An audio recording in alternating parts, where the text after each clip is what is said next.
উত্তরপ্রদেশের বলিয়া জেলার বাসিন্দা আম ব্যবসায়ী শশীকান্ত পান্ডে বুধবার আম কিনতে এসেছিলেন মালদার ৮ মাইল এলাকায়।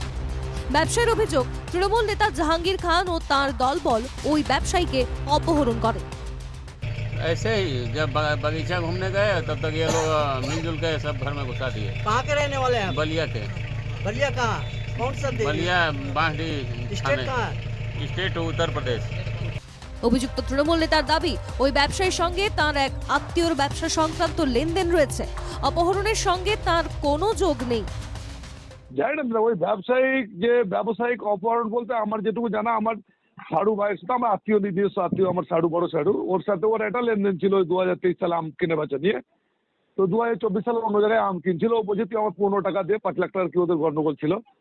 মানে আমি ওর মধ্যে নাই, আমি তো ছিলাম পুরো কালকে একটা ওই পোস্ট ম্যাডামের জন্য ইংলিশ বাজার থানায় মর্গেই ছিলাম, গোলমারা থানাতেও ছিলাম বেলা 2টো 3টে 4টা পর্যন্ত। ও 2টোর সময় অপহরণ হয়েছে বলছে, 5টা পরে আমি বাড়ি ঢুকেছি, তার রেকর্ড সব জায়গাতে আছে। এটা আমাকে জড়িয়ে দিয়ে কেউ হতমজা নেওয়ার চেষ্টা করছে। ঘটনায় তৃণমূলকে কটাক্ষ করেছেন বিজেপি প্রার্থী খগেন মুর্মু।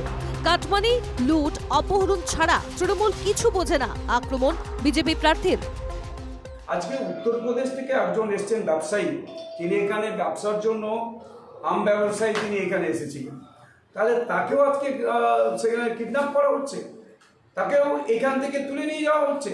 কিসের জন্য তুলে নিয়ে যাওয়া হচ্ছে? অর্থাৎ তৃণমূল কংগ্রেস হেনও কাজ করে না, যে এতটাই হচ্ছে যে ওদের একটা যে এরা এত পটু, এতটাই হচ্ছে এই ব্যাপারেতে পরিকর্মা, যে কার কাছ থেকে কিভাবে করলে পরে সেখান থেকে কিছু টাকা পাওয়া যায়। অর্থাৎ এটা তো কাটমানি, তারপরে লুট, এই সমস্ত ছাড়া তো কিছু বোঝে না। অপহরণের ঘটনায় অভিযুক্ত তৃণমূল নেতার 2 সঙ্গীকে গ্রেফতার করেছে পুলিশ। মূল অভিযুক্ত জাহাঙ্গীর খান গা ঢাকা দিয়েছেন দাবি পুলিশের। সুমিত ঘোষের রিপোর্ট, NKTV বাংলা।